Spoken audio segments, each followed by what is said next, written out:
नमस्कार। मैं डॉक्टर गौरव राव।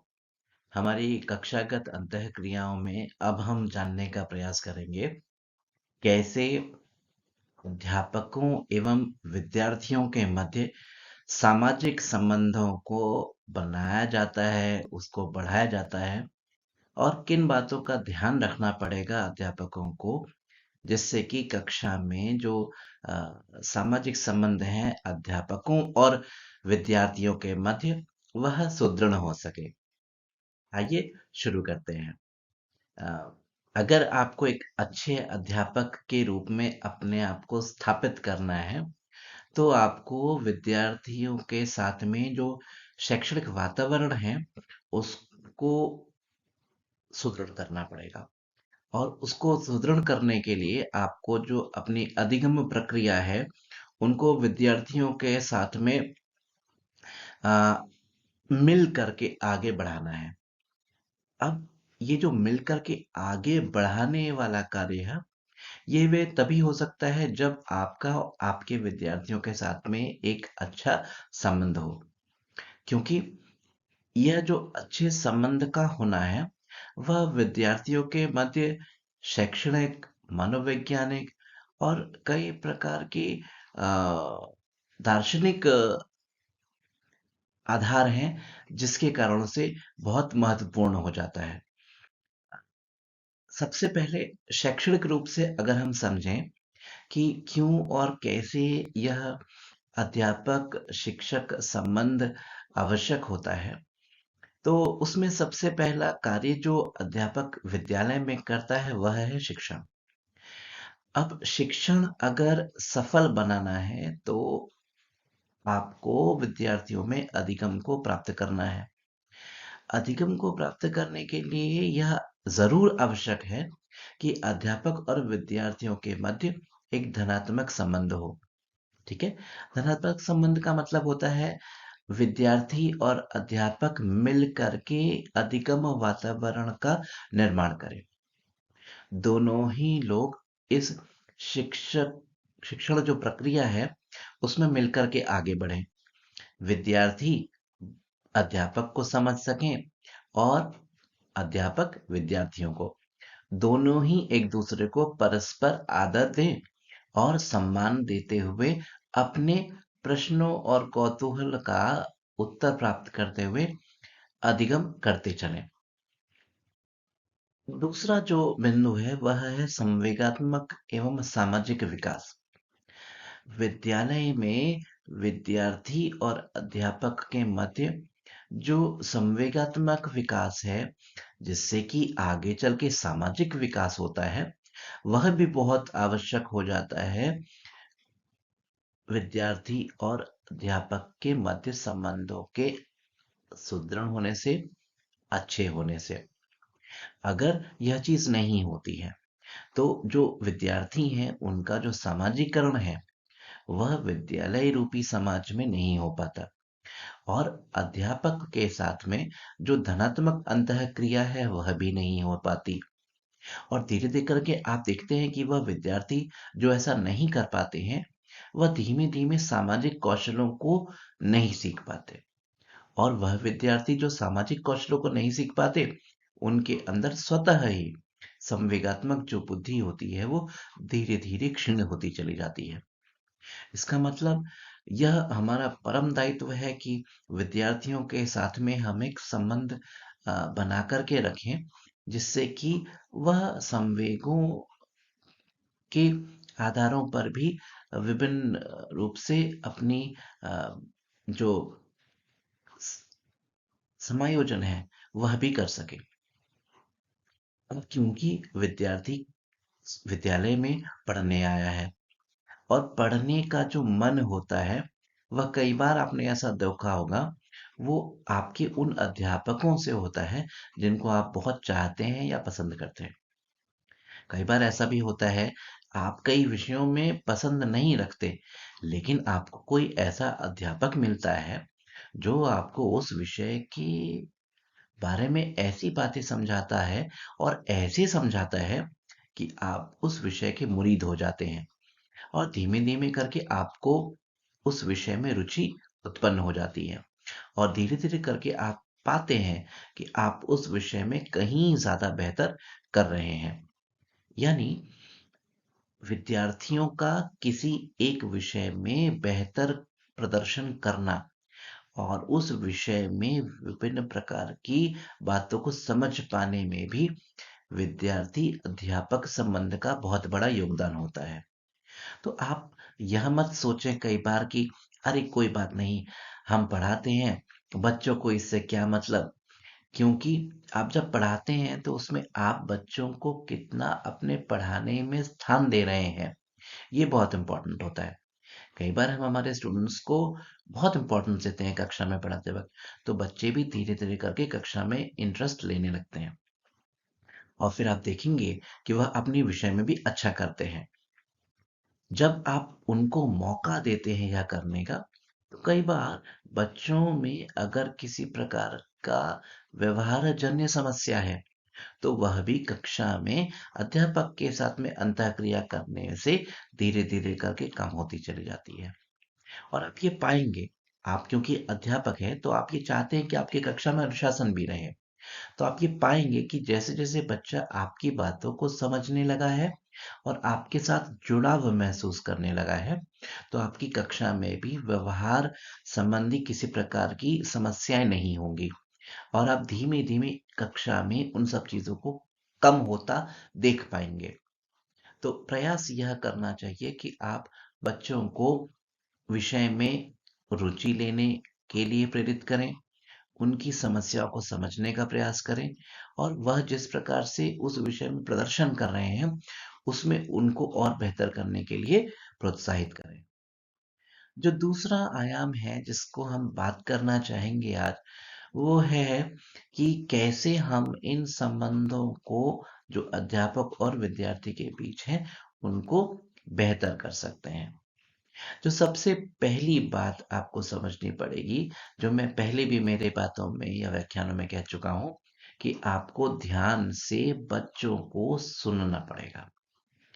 आपको अपने आप को बच्चों की जगह पे रखना पड़ेगा, क्योंकि बच्चों की अपनी एक अलग पसंद होती है। उनका अपना एक सोचने का नया और अलग नज़रिया होता है उस विषय को देखने का।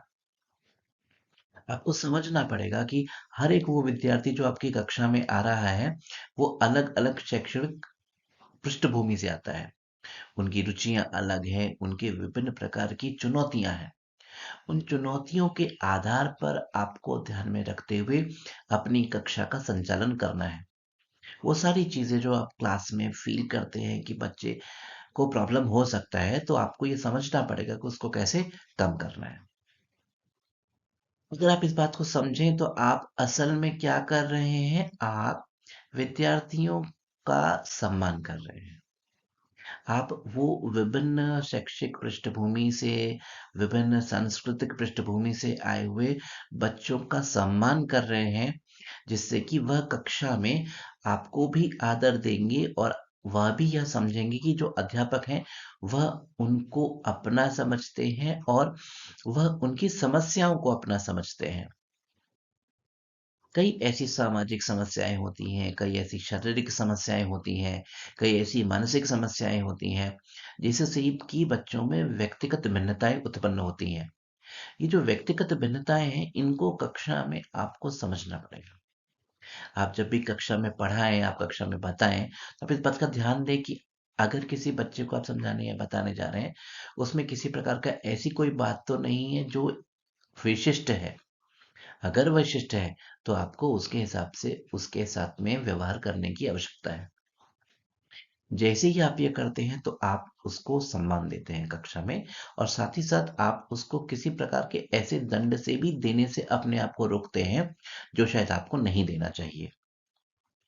अब अगर आपको बच्चों के द्वारा जो भी प्रतिक्रियाएँ मिलती हैं, उनका आपको कक्षा में अवश्य से पुनर्बलन देना है, प्रतिपुष्टि देनी है।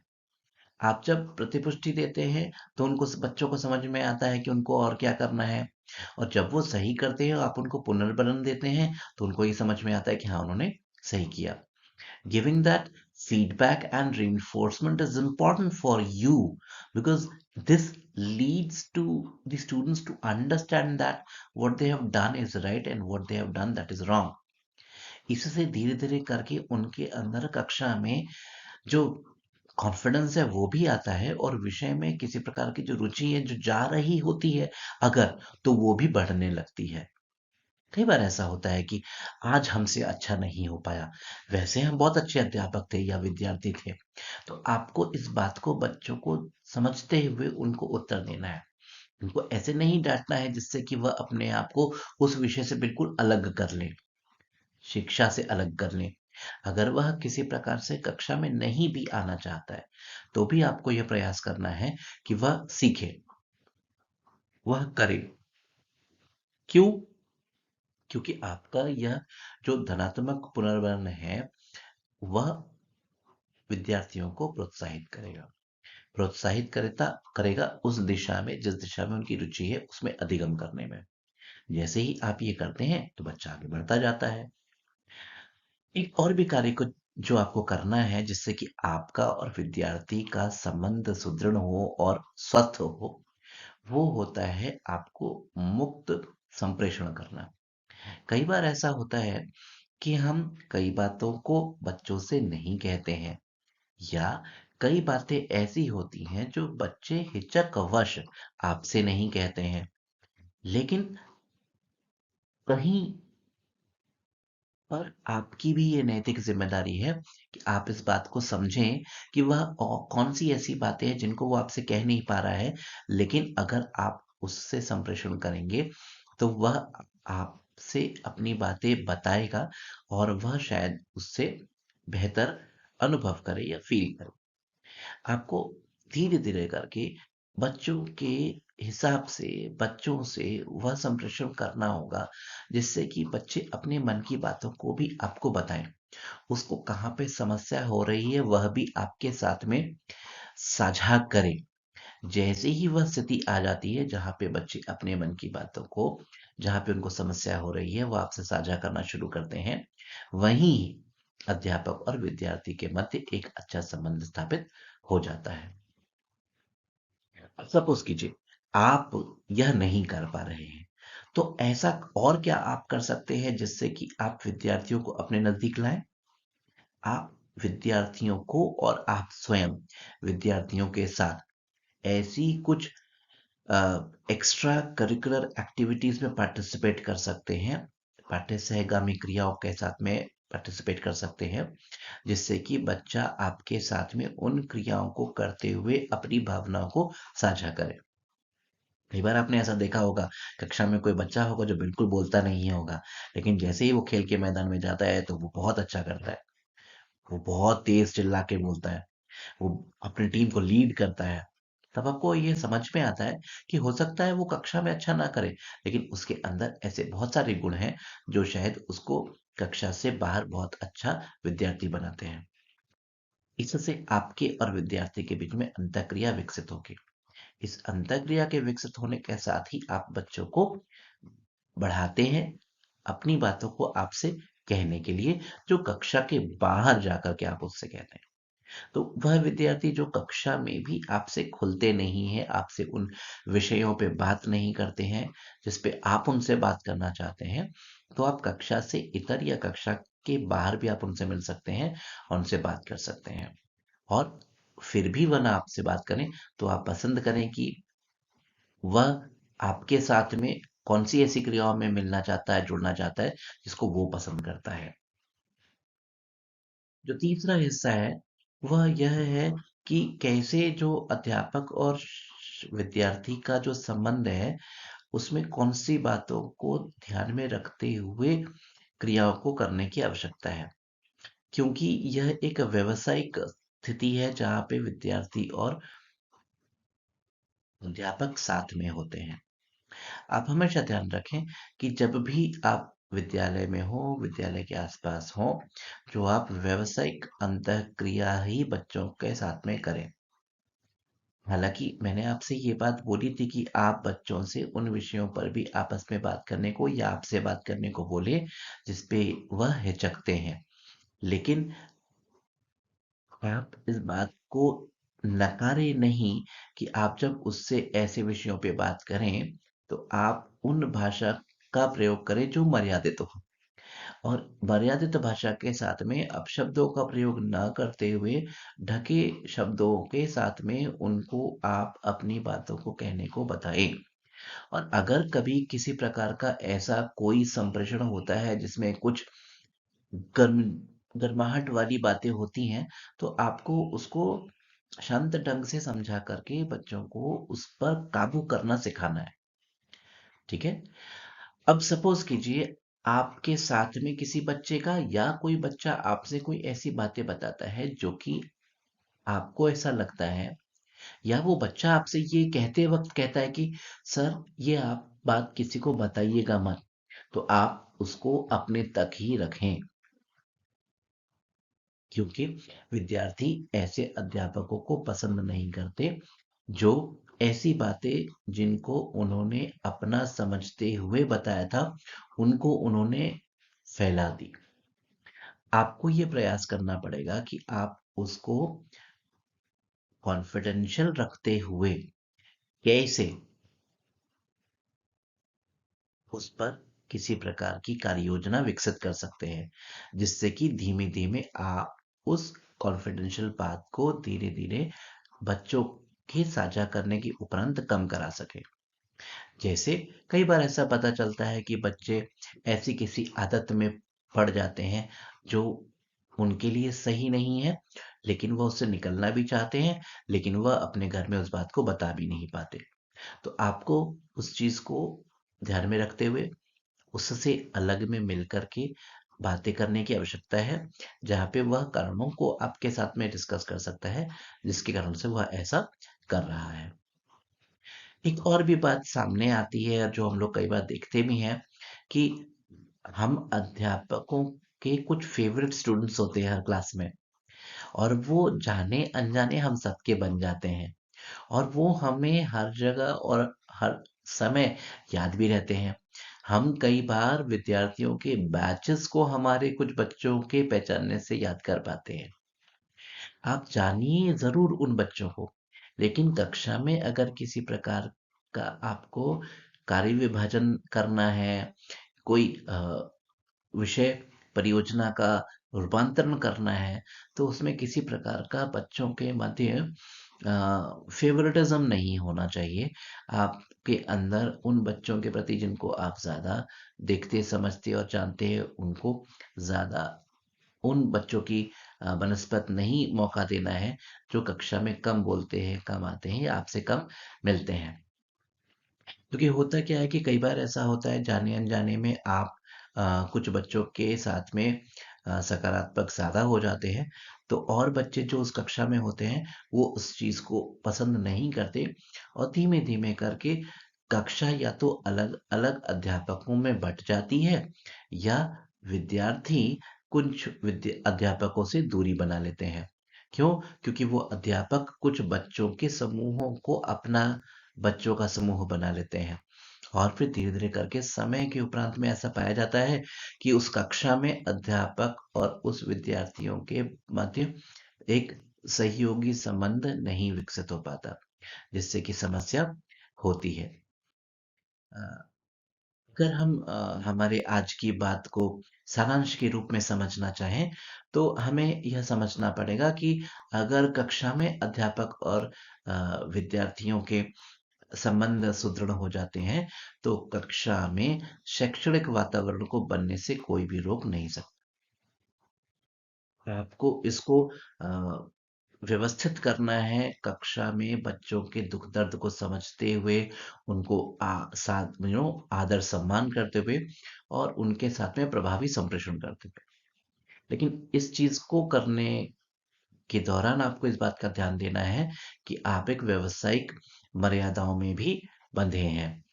आपको इन सभी जो प्रविधियां हैं, उनका जो प्रयोग है, उनको शिक्षण में और शिक्षण के उपरांत भी प्रयोग करना है, जिससे कि अगर आप अपने शिक्षण को सुदृढ़ बनाते हैं, तो आप पाएंगे कि आपके बच्चों का जो अधिगम का परिणाम है, वह भी बढ़ता चला जाएगा। मैं आशा करता हूँ इन सभी व्याख्यानों से आप अपने बच्चों के मध्य विभिन्न प्रकार की जो कक्षा अंतःक्रियाएँ हैं उनको बढ़ाएँगे और अपने बच्चों के साथ में एक ऐसा संबंध बनाएँगे जो ताउम्र आपको हमेशा याद रखे। हम आपसे फिर मुलाकात करेंगे। धन्यवाद।